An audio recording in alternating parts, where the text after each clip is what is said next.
காட்டுக்குள்ள இருந்து மருந்து கொண்டு வந்து உயிரை காப்பாத்தினது தமிழ்ச்செல்வி தானு சீக்கிரமாவே தமிழ்ச்செல்வி எல்லாரும் முன்னாடியும் உண்மையை போட்டு உடைச்சு போஸுக்கு சேர வேண்டிய 1 கோடி ரூபாவை தடுத்து நிறுத்தினா நல்லா இருக்கும்னு நீங்க நினைச்சீங்கன்னா இந்த வீடியோக்கு ஒரு லைக் பண்ணுங்க. வாங்க வீடியோக்குள்ள போலாம். காலேஜுக்கு வந்த தமிழ்ச்செல்வி எதையோ உட்காந்து யோசிச்சுக்கிட்டு இருக்க அங்க வந்த ஜெனியோ இங்க தமிழ்ச்செல்வியை பார்த்துட்டு, என்ன தமிழ் முகமெல்லாம் வாடி போயிருக்கு, என்ன வீட்ல ஏதாவது பிரச்சனையா அப்படின்னு சொல்லிட்டு ஜெனி கேட்க, வீட்ல எல்லாம் எதுவும் பிரச்சனை இல்ல, அந்த சிறுமலை கிராமத்துக்கு மருந்து எடுத்துட்டு வந்து கொடுத்தான்ல போஸ், என் மாமா கூட, அவன்தான் அவன்தான் அந்த ரஸ்களை பத்தி தான் யோசிச்சுக்கிட்டு இருக்கேன் அப்படின்னு சொல்லிட்டு போஸ் காட்டுக்குள்ள பண்ண அத்தனை விஷயத்தையும் ஒண்ணு விடாம ஜெனி கிட்ட சொல்லிட்டு இங்க ரோட்ல சவால் விட்டதையும் ஜெனி கிட்ட சொல்ல இங்க ஜெனிக்கோ அதிர்ச்சி ஆகுது. என்ன தமிழ் சொல்ற? அப்போ காட்டுக்குள்ள உன்னை தலையில அடிச்சுட்டு அந்த மருந்து கொட்டைகளை எடுத்துக்கிட்டு வந்த ராஸ்கல் அவனா? ஆமா ஜெனி, இந்த உண்மை எனக்கே முன்னாடி சந்தேகமா தான் இருந்தது. ஆனா இப்போ கன்ஃபார்ம் ஆயிடுச்சு. அந்த ராஸ்கலே அவன் வாயால சொல்லிட்டான். ஆனா எப்படி நான் ஆதாரத்தோட அந்த கல்யாணத்துல போய் எல்லாரும் முன்னாடியும் மாமா கிட்ட நான் சொல்ல முடியும்? ஆதாரம்னு ஒண்ணு இருக்கணும். அந்த 1 கோடி ரூபாய் அவன் கைக்கு போய் சேரக்கூடாது அப்படின்னு சொல்லிட்டு தமிழ்ச்செல்வி சொல்ல, அட இவ்வளவு தானே, நீ கவலை விடு. ஆமா என்னைக்கு கல்யாணம்? இன்னும் 2-3 நாள் இருக்கு. 2-3 நாள் இருக்குல்ல, நீ முதல்ல வீட்டுல போய் சொல்லிட்டு வந்துரு, நாங்க வெளியே போறோம்னு. சரியா? நாம சிறுமலை கிராமத்துக்கு போறோம் அப்படின்னு சொல்லிட்டு ஜெனி சொல்ல, என்ன ஜெனி சொல்ற, சிறுமலை கிராமமா? ஆமா, அப்பேற்பட்ட கேடுகட்ட ரஸ்களை பத்தி அவனோட முகத்திலேயே நீ கிழிக்க வேணாவா? அதனாலதான் சொல்றேன். எல்லாத்தையும் நான் அப்புறம் சொல்றேன், நான் சொன்னதை மட்டும் செய். இப்போதைக்கு உன் முகத்தை கொஞ்சம் சிரிச்சபடி வை, புரிஞ்சுதா அப்படின்னு சொல்லிட்டு இங்க ஜெனி சொல்ல தமிழ்ச்செல்வியோ வீட்டுக்கு வராங்க. வீட்டுக்கு வந்த தமிழ்ச்செல்வி இங்க மலர்கிட்டையும் தனத்துக்கிட்டையும், அக்கா என்ன 2 நாளைக்கு தேடிக்கிட்டு இருக்காதீங்க, மெடிக்கல் கேம்ப் விஷயமா நான் வெளியே போறேன் அப்படின்னு சொல்ல, என்ன சொல்ற திடீர்னா? ஆமாக்கா, திடீர்னு தான் காலேஜ்ல சொல்லியிருக்காங்க, அதனால நான் கிளம்பணும். ஆமா கருப்பண்ண வீட்டுல தானே இருக்காரு? ஆமா தமிழ், நான் ஒரு நிமிஷம் அவரை போய் பார்த்துட்டு வந்துடுறேன் அப்படின்னு சொல்லிட்டு எங்க தமிழ்ச்செல்வி கருப்பை போய் பாக்குறாங்க. என்ன தமிழ், இப்போ எதுக்காக என்ன கூப்பிட்ட, ஏதாவது முக்கியமான விஷயமா அப்படின்னு சொல்லிட்டு கருப்பு கேட்க, ஆமாண்ணா, உன்னை பார்த்து ஒரு முக்கியமான விஷயம் சொல்லணும், நான் சொல்றது மட்டும் நீ காதுல வாங்கிக்க அப்படின்னு சொல்லிட்டு எங்க தமிழ்ச்செல்வி எல்லாத்தையும் சொல்ல ஆரம்பிக்கிறாங்க. என்ன தமிழ் சொல்ற? ஆமாண்ணா, இப்போதைக்கு அதை பத்தி பேச வேண்டாம். நான் சொன்ன மாதிரி நான் வர லேட் ஆனாலும் அந்த 1 கோடி ரூபாவை மட்டும் போஸு கிட்ட மாமா கொடுக்கவே கூடாது, எப்படியாவது தடுத்து நிறுத்து வைங்க அப்படின்னு சொல்லிட்டு தமிழ்ச்செல்வி சொல்ல, என்ன தமிழ் சொல்ற? அந்த போஸு தான் இப்படி ஒரு கேடுகட்டிய வேலையை பார்த்து வச்சிருக்கானா? நீ நேராவே மாமா கிட்ட சொல்லியிருக்கலாமே. இல்லைண்ணே, நான் இப்போ எந்த ஆதாரமும் இல்லாம இருக்கேன். இதை நான் போய் சொன்னா கண்டிப்பா அந்த போஸ் என் மேலதான் பழிய போட்டு பேசுவான். அதனால அவன் முகத்தெரிய நான் அங்க கிழிக்கிறேன். வீட்டுல இருக்க எல்லார்கிட்டயும் நான் மெடிக்கல் கேம்ப் போறதா சொல்லியிருக்கேன். அதனால என்னால கல்யாணத்துக்கும் வர முடியாது. அண்ணே, நான் சொன்னது உனக்கு புரிஞ்சிருக்கும்னு நினைக்கிறேன். உன்னை நம்பிதான் நானும் போறேன் அப்படின்னு சொல்லிட்டு எங்க தமிழ்ச்செல்வி சொல்ல, நீ போயிட்டு வா தமிழ், கண்டிப்பா நான் இந்த பணத்தை கொடுக்க விட மாட்டேன் அப்படின்னு சொல்லிட்டு இங்க 2 பேரும் ஒரு பெரிய திட்டம் போட்டுக்கிறாங்க. மறுநாள் எப்பவும் போல தமிழ்ச்செல்வி இங்க ஜெனிஃபரை அழைச்சுக்கிட்டு நேரா அந்த சிறுமலை கிராமத்துக்கும் போக, அங்க இருந்த பெரியவங்க எல்லாருமே தமிழ்ச்செல்விய பார்த்து தெரியவும் ஆரம்பிக்குது. அட வாமா, போன வாட்டி ஏதோ மருத்துவ முகாம்னு சொல்லி இந்த ஊருக்கு வந்திருந்தியே, அதான் உங்க மாமனார கூட வண்டு கடிச்சுதே, என்னம்மா இப்போ அவர் நல்லா தானே இருக்காரு, அமைச்சர் இப்போ பரவாயில்ல அப்படின்னு சொல்லிட்டு அந்த ஊர் மக்கள் எல்லாருமே பேசிக்கிட்டு இருக்க, ஐயா எல்லாருமே நல்லா இருக்காங்க. ஜெனி, நாம எதுக்காக இந்த ஊருக்கு வந்திருக்கோம்னு எனக்கு கொஞ்சம் புரியும்படி சொல்ல அப்படின்னு ஜெனி கிட்ட கேட்க, ஏய் நீ படிச்சவ தானே, இங்க பாரு, அந்த மருந்து கொட்டைகளை எடுத்தது நீ காட்டுக்குள்ள, கண்டிப்பா ஃபாரஸ்ட் ஆஃபீஸர்னு எங்கேயாவது கேமரா வச்சிருப்பாங்க. அதனால ஃபாரஸ்ட் ஆஃபீஸ் டிபார்ட்மெண்ட் எங்க இருக்குன்னு விசாரிச்சு அங்க போய் சிசிடிவி கேமராவை நாம செக் பண்ணா கண்டிப்பா அந்த ஃபுட்டேஜ் நமக்கு கிடைக்கும். அந்த போஸ் சொன்னியே, அவன் உன்னை கட்டையால தாக்குன வீடியோ நமக்கு கிடைக்கும். அதனால நாம அதை வாங்கிட்டு போய் நேரா அந்த பணத்தை கொடுக்க முடியாத அளவுக்கு தடுத்து நிறுத்துவோம். நான் சொன்னது உனக்கு புரிஞ்சுதுல அப்படின்னு சொல்லிட்டு ஜெனி சொல்ல, சூப்பர், நீ சொன்னது எனக்கு நல்லாவே புரிஞ்சுது. ஆமா, இப்போவே நைட் ஆயிடுச்சு. இப்போ கண்டிப்பா ஃபாரஸ்ட் டிபார்ட்மெண்ட்டை நம்மளால போய் பார்க்கவே முடியாது. இங்க பாரு தமிழ், ஒன்றும் அவசரம் இல்லை, கல்யாணம் நாளைக்கு காலையில தானே, கண்டிப்பா நாம போயிடலாம், நீ கவலைப்படாத அப்படின்னு சொல்லிட்டு இங்க ஜெனி சொல்ல 2 பேருமே அங்கேயே வீடு எடுத்தும் தங்க ஆரம்பிக்கிறாங்க.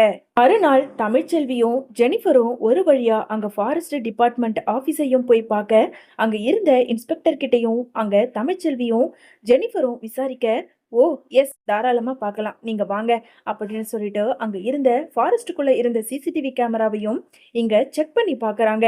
அதுல போஸ் தமிழ்ச்செல்விய கட்டையால அடிச்சு தாக்கிட்டு, தமிழ்ச்செல்வியோட பையில இருந்த கொட்டைகளையும் எடுத்துக்கிட்டு, அங்க போஸ் எஸ்கேப் ஆகி போகுறதும் அந்த வீடியோல ரெக்கார்ட் ஆக, உடனே ஜெனிஃபரோ அங்க இருந்த போலீஸ் கிட்ட, "சார், இந்த சிசிடிவி ஃபுட்டேஜ எனக்கு கொஞ்சம் குடுக்க முடியுமா?" அப்படின்னு சொல்லிட்டு ஜெனிஃபர் கேட்க, "நோ, நோ, அதெல்லாம் குடுக்க முடியாதும்மா.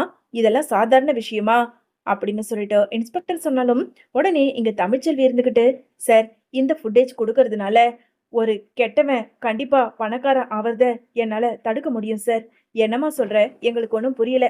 "சார், இந்த மருந்து கொட்டைகள நான் தான் சார் கஷ்டப்பட்டு எடுத்துக்கிட்டு வந்தேன். ஆனா என்கிட்ட இருந்து இந்த மருந்து கொட்டைகள திருடிக்கிட்டு போய் அவன் நல்ல பேர் எடுத்து, இப்போ சமுதாய நல வாரியத்துல இருந்து அவனுக்கு ஒரு அவார்டு வேற குடுக்க போறாங்க. அது மட்டும் இல்ல, என் மாமாவே அவர் கையால 1,00,00,000 ரூபாய் குடுக்க போறாங்க. இது நல்லவனுக்கு போய் சேர்ந்தா நான் கண்டிப்பா சந்தோஷப்படுவேன் சார். ஆனா இப்படிப்பட்ட ஒரு கேடு கெட்டவனுக்கு இந்த மாதிரி ஒரு அவார்டும் சரி, பணமும் சரி போய் சேரக்கூடாது சார். எனக்காக உதவி பண்ணுங்க." அப்படின்னு இங்க தமிழ்ச்செல்வியும் ஜெனிஃபரும் ரொம்ப கெஞ்ச, அங்க இருந்த ஃபாரஸ்ட் ஆபீசரும் இன்ஸ்பெக்டருமே இங்க தமிழ்ச்செல்விக்கு அந்த ஃபுட்டேஜும் கொடுக்கறாங்க. இன்னொரு பக்கம் இங்க கல்யாண வேலைகள் எல்லாம் மண்டபத்துல பரபரப்பா நடந்துகிட்டு இருக்க, அங்க இருந்த சேதுவுமே இங்க தனத்துக்கிட்ட வந்து, "என்ன தனம், உன் அக்கா ஏதோ மெடிக்கல் கேம்ப்னு போனாலே, வந்தாளா இல்லையா? ஏன், எதுக்கு என் அக்காவ பார்க்கணும் போல இருக்கோ? அதான் இப்படி கேட்டுக்கிட்டு இருக்கீங்களா மாமா?" அப்படின்னு சொல்லிட்டு தனம் இங்க சேதுவை கலாய்ச்சிக்கிட்டு இருக்க. இன்னொரு பக்கம் கருப்பு பதட்டமா இருக்கிறத பார்த்த சேதுவோ, "என்ன மாமா, இப்போ எதுக்காக இப்படி பதட்டமா இருக்க?" அப்படின்னு சொல்லிட்டு சேது கேட்க, அது ஒண்ணும் இல்ல மாப்பிள, அதெல்லாம் ஒண்ணும் இல்லையே." அப்படின்னு ஒரு வழியா அங்க மழுப்பியும் அப்படியே வைக்கிறாரு.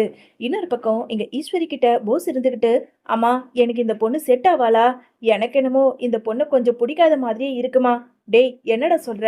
"ஆமாம்மா, அவ என்னடானா கல்யாணத்துக்கு முன்னாடியே எனக்கு இந்த நோய் இருக்கா, அந்த நோய் இருக்கா, எய்ட்ஸ் இருக்கான்னு என்னென்னத்தையும் செக் பண்ணி பார்க்கறா. இப்படிப்பட்ட பொண்ணெல்லாம் எனக்கு வேண்டவே வேண்டாமோன்னு ஒரு பக்கம் தோணுது." "டேய், அது ஒரு பக்கம் தோணுனாலும் தோணட்டும். ஆனா பணம்னு ஒண்ணு வருதுல, கோடிக்கே கோடி. அந்த ஒரே வாரிச நீ கல்யாணம் பண்ண போற. அப்போ நீயும் கோடீஸ்வரன் தானே? இங்க பாரு, அதுவும் இல்லாம உன் பெரியப்பா வேற உனக்கு 1,00,00,000 குடுக்க போறாரு. இதெல்லாம் அந்த பொண்ணு வந்த நேரம்டா. அவ ஏதாவது நினைச்சுக்கிட்டு போட்டோம். ஆனா உனக்கு எந்த நோயும் இல்லைல. நீ கவலைப்படாத. அதெல்லாம் கல்யாணத்துக்கு அப்புறம் சரியாயிடுவா. சீக்கிரம் வா, உன்னை அங்க மணமேடையில கூப்பிடுறாங்க." அப்படின்னு சொல்லிட்டு இங்க ஈஸ்வரி சொல்ல, போஸுமே அங்க மணமேடையில வந்து உக்காடுறாரு. மேடைக்கு வந்த போஸோ இங்க ஈஸ்வரி கிட்ட, "அம்மா, பெரியப்பா 1,00,00,000 தரேன்னு சொன்னாரு. இப்போ எதுவுமே வாயை திறக்காம இருக்காரு." அப்படின்னு சொல்லிட்டு ஈஸ்வரி கிட்ட போஸ் சொல்ல, ஈஸ்வரியோ அங்க ராஜாங்கத்துக்கிட்ட போய், "ஏன் மாமா, போஸுக்கு ஏதோ 1,00,00,000 பணம் தர்றதா சொன்னீங்க. இப்போ வரைக்கும் எதுவுமே சொல்லாம இருக்கீங்களே?" "ஆ, மறந்துட்டேன் ஈஸ்வரி.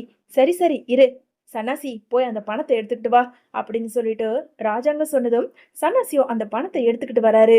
இதை எல்லாத்தையும் பார்த்துக்கிட்டு இருந்த கருப்போ, மாமா, என்ன கருப்பு, இப்போ எதுக்காக என்ன கூப்பிடுற?" "மாமா, ஒரு நிமிஷம் இருங்களேன். ஒரு 10 நிமிஷம் கொஞ்ச நேரம் காத்துக்கிட்டு இருந்தீங்கன்னா கண்டிப்பா உண்மை வரும்." "என்ன கருப்பு சொல்ற?" "ஆமா மாமா, என்னால இப்போதைக்கு எதுவுமே சொல்ல முடியாது." அப்படின்னு சொல்லிட்டு ஒரு வழியா எங்க ராஜாங்கத்தை தடுத்து நிறுத்திக்கிட்டு இருக்க, உடனே இங்க இருந்த அப்பத்தாவோ, "ஏயா ராஜாங்கம், அதான் கருப்பு ஏதோ விஷயம் அப்படி இப்படின்னு சொல்றானே, அவன் முகம் வேற பதட்டமா தெரியுது. பேசாம கொஞ்ச நேரம் இரேன்." அப்படின்னு அப்பத்தா சொல்ல, உடனே ஈஸ்வரி இருந்துகிட்டு, "ஏ கருப்பு, உனக்கு என்னாச்சு? தேவையில்லாத எதுக்கு எங்க குடும்ப விஷயத்துல தலையிட்டுக்கிட்டு இருக்க?" "மாமா, அவன் கிடக்குறான். அவன் யாரு நம்ம குடும்பத்துக்கு? பேசாம அந்த பணத்தை கொடுங்க மாமா. நேரமாச்சு. அவன் போய் காவிய கழுத்துல தாலியை கட்டட்டும்." அப்படின்னு சொல்லிட்டு ஈஸ்வரி பேசிக்கிட்டு இருக்க, உடனே இங்க கருப்போ ரொம்ப பதட்டமாவே இருந்துகிட்டு இருக்க. கொஞ்ச நேரத்துல இங்க ராஜாங்கமும் இங்க ஈஸ்வரி சொன்னதுக்காக போஸ் கிட்ட அந்த பணத்தையும் கொடுக்க போக, உடனே உள்ள வந்த தமிழ்ச்செல்வியோ, "நிறுத்துங்க மாமா." அப்படின்னு சொல்லிட்டு ஒரு பெரிய கணீர் குரலோட உள்ள வராங்க. "அக்கா, நீ மெடிக்கல் கேம்ப் போறேன்னு தானே சொல்லியிருந்த, இங்க என்னக்கா, அதுவும் இந்த ஜெனிஃபர் அக்காவோட?" அப்படின்னு சொல்லிட்டு தனம் கேட்க, "சொல்றேன் தனம்." அப்படின்னு சொல்லிட்டு எங்க தமிழ்ச்செல்வி ரொம்ப கோபத்தோட அங்க மணமேடையாண்ட போறாங்க. "மாமா, இந்த பணம் இந்த ஃப்ராடுக்கு போய் சேரவே கூடாது." அப்படின்னு சொல்லிட்டு எங்க தமிழ்ச்செல்வி சொல்ல, வந்த கோவத்துக்கு அங்க இருந்த ஈஸ்வரியோ, "ஏய், உன்னை யாருடி இந்த கல்யாணத்துக்கு வர சொன்னா? முதல்ல இந்த மண்டபத்தை விட்டு வெளியே போடி. தேவையில்லாத வந்து நல்ல காரியம் நடக்கும்போது." அப்படின்னு சொல்லிட்டு ஈஸ்வரி பேசிக்கிட்டு இருக்க, உடனே அப்பத்தாவோ, "ஏய் ஈஸ்வரி, வாயை முடிக்கிட்டு அமைதியாரு. தமிழ்ச்செல்வி எதுக்காக இப்படி வந்திருக்காம்னு அவளை ஒரு வார்த்தை கேட்போம். பேசாம வாயை மூடு." அப்படின்னு அப்பத்தா சொல்ல, உடனே அங்க இருந்த சன்னாசி இருந்துகிட்டு, "என்னம்மா தமிழ்ச்செல்வி, எதுக்காக இப்படி பதட்டமா வந்திருக்க? மாமா சொல்றேன் மாமா. கொஞ்ச நாளைக்கு முன்னாடி நாம எல்லாரும் சிறுமலை கிராமத்துக்கு போயிருந்தோம். அப்ப கூட ஏதோ வண்டுகள் கடிச்சு நீமா சாவித்திரி சித்தின்னு எல்லாருமே உயிருக்கு போராடினாங்க. ஆமா, நான் கூட கேள்விப்பட்டேன். இப்போ அதுக்கு என்ன? சொல்றேன் மாமா. காட்டுக்குள்ள நானும் தான் மருந்து கொட்டைகளை எடுக்கிறதுக்காக யார்கிட்டயும் சொல்லாம போனேன். அந்த இடத்துல என்ன தலையில அடிச்சு என்கிட்ட இந்த மருந்து கொட்டைகளை இந்த ஃப்ராடு எடுத்துக்கிட்டு வந்து அவன் நல்ல பேர் எடுக்கிறதுக்காக உங்ககிட்ட கொடுத்து நீங்க எல்லாரும் உயிர் பொழைச்சிட்டு அவன் தான் மருந்து கொட்டைகளை உயிருக்கு போராடி எடுத்துக்கிட்டு வந்து கொடுத்ததா நினைச்சுக்கிட்டீங்க. இப்ப கூட நான் நல்ல பேர் எடுக்கணுங்கிறதுக்காக இந்த சபையில வந்து சொல்லல மாமா. நான் ஏன் சொல்றேன்னா, இப்பேற்பட்ட இவ்வளவு பணம் நல்லவங்களுக்கு போய் சேரணும். இவனை மாதிரி ஒரு கேடு கெட்டவனுக்கு இந்த பணம்லாம் போய் சேரவே கூடாது மாமா அப்படின்னு சொல்லிட்டு ராஜாங்கத்துக்கிட்ட தமிழ்ச்செல்வி சொல்லிக்கிட்டு இருக்க. உடனே போஸ் இருந்துகிட்டு, ஐயோ மாமா, இந்த தமிழ்ச்செல்வி வாய் ஃபுல்லா போய் சொல்லிக்கிட்டு இருக்கா. ஏ தமிழ், நான் தான் அந்த மருந்து கொட்டைகளை அம்புட்டு கஷ்டப்பட்டு காட்டுக்குள்ள இருந்து எடுத்துக்கிட்டு வந்தேன். என்ன சொல்ற? உன்கிட்ட இருந்து நான் திருடிக்கிட்டு வந்தேனா? கொஞ்சமாவது யோசிச்சு பேசு. உன்கிட்ட இருந்து நான் திருடிக்கிட்டு வந்தேன்னு உன்கிட்ட ஆதாரம் இருக்கா சொல்லிட்டு போஸ் தமிழ்ச்செல்விய பார்த்து கோபத்தோட கேட்க, உடனே தமிழ்ச்செல்வியோ, இருக்கு, ஆதாரம் தானே கேட்ட, ஆதாரத்தோட தாண்டா வந்திருக்கேன். ஜெனி, அந்த போனை கொடு அப்படின்னு சொல்லிட்டு தன்னோட போன்ல எடுத்துக்கிட்டு வந்த அந்த சிசிடிவி ஃபுட்டேஜை எல்லார் முன்னாடியும் போட்டு காட்ட, அதை பார்த்ததும் அந்த மண்டபத்துல இருக்க எல்லாருக்குமே அதிர்ச்சி ஆகுது. பார்த்த சேதுவோ இங்க ராஜாங்கத்துக்கிட்ட வந்து, அப்பா, அன்னைக்கு தமிழ்ச்செல்விய நான் மயக்கத்தோட அங்க ஹாஸ்பிட்டலுக்கு தூக்கிட்டு வந்தல, இவன் தலையில அடிச்சுதான்ப்பா தமிழ்ச்செல்வி மயக்கம் போட்டு விழுந்திருக்கா. ச்சே, கேடு கெட்ட நாயே, நீ எல்லாம் இந்த வீட்டுக்குள்ள வந்ததே தப்புடா. எப்பேற்பட்ட ஒரு கேடு கெட்ட வேலையை பார்த்து வச்சிருக்க அப்படின்னு சொல்லிட்டு சேது அங்க போஸ போட்டு அடி வெளுத்துவாங்க. உடனே அங்க இருந்த ராஜாங்கமும், தமிழ்ச்செல்வி, நீ மட்டும் வந்து இந்த உண்மையை சொல்லலைன்னா இன்னொரு இவ்வளவு பணமும் இந்த நாய்க்கு போய் சேர்ந்திருக்கும் அப்படின்னு சொல்லிட்டு இங்க ராஜாங்கம் சொல்ல, மாமா, அதுக்காக தான் மாமா இவனுக்கெல்லாம் இந்த பணம் போய் சேரக்கூடாதுன்னு தான் மாமா வந்திருக்கேன். என்ன மன்னிச்சிருங்க, இந்த கல்யாணத்தை நடத்துங்க அப்படின்னு சொல்லிட்டு தமிழ்ச்செல்வி அங்க இருந்து வெளியே போக, உடனே அப்பத்தா இருந்துகிட்டு, அடியே எங்கடி போற? ஏயா ராஜாங்கம், நம்ம குடும்பத்துக்கு ஏதாவது ஒரு பிரச்சனைனாலோ இவதாயா வந்து நிப்பா. அன்னைக்கு கூட உன்னோட உயிரை காப்பாத்தினது இந்த தமிழ்ச்செல்வி தான். இவ இந்த இடத்த விட்டு போறேன்னு சொல்றா. ஒரு நன்றி சொல்லியா அப்படின்னு சொல்லிட்டு அப்பத்தா சொல்ல, எங்க ராஜாங்கமும், தமிழ், என்னோட உயிரை காப்பாத்தின உனக்கு என்னோட மனம் மறந்த நன்றியை சொல்லிக்கிறேன் அப்படின்னு ராஜாங்கமோ இங்க தமிழ்ச்செல்வி கிட்ட நன்றி சொல்லிக்கிட்டு இருக்க. இன்னொரு பக்கம் இங்க சன்னாசியோ, அடைச்சி உன்ன மாதிரி ஒரு கேடு கெட்டவனுக்கு பணம் வேற, இதுல உனக்கு கல்யாணம் வேற ஒரு கேடு அப்படின்னு சொல்லிட்டு இங்க சன்னாசியோ அங்க போஸ வெளுத்து வாங்கிட்டு ராஜாங்கம் சன்னாசின்னு எல்லாருமே அந்த மண்டபத்தை விட்டு வெளியே போறாங்க. இன்னொரு பக்கம் இதை எல்லாத்தையும் பாத்துக்கிட்டு இருந்த தனமும் அங்க சேதுக்கிட்ட வந்து, பாத்தீங்களா மாமா, 1000 தான் என் அக்காவை உங்க குடும்பத்தை விட்டு ஒதுக்கியே வச்சிருந்தாலும் என் அக்கா தான் உங்க எல்லாருடைய உயிரையும் காப்பாத்தி இப்போ இந்த இடத்துல வந்து நிக்கிறா. அவளை மன்னிச்சு நீங்க ஏத்துக்கோங்க மாமா. என் அக்கா மாதிரி ஒரு மனைவி உங்களுக்கு கிடைக்க நீங்க தான் மாமா கொடுத்து வச்சிருக்கணும் அப்படின்னு சொல்லிட்டு இங்க தனமும் அந்த மண்டபத்தை விட்டு வெளியே போறாங்க.